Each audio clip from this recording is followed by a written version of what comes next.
I love London. I loved London, even though I've lived away from it. Well, Chicken Soup begins in Stepney. It's not that I considered London important and had to be written about. It is that's where it happened. The play begins based around Arnold's first home, which was in Fashion Street, which is now a very kind of trendy area of London. But we've been rehearsing 2 streets away from Fashion Street. You walk past Gardener's Corner, which is where the centre of the Cable Street riots happened. There's still, even though the area has changed a lot, there's still a lot of atmosphere here and a real sense of history. Writers approach their works in so many different ways. I always start with the material, what's been happening in my life or other people's lives. There's a real sense of life in the play.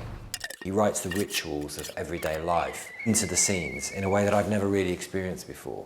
Well, the Kahns are the family whose story is told in the play, and they're very closely based on Arnold Wesker's own family. I wrote Chicken Soup with Barley when I was 25. Chicken Soup with Barley is his first produced play, and it was part of a trilogy of 3 plays. And it began, I suppose, with a quarrel I had with my mother, a political quarrel. Well, Sarah is very much the central character of the play.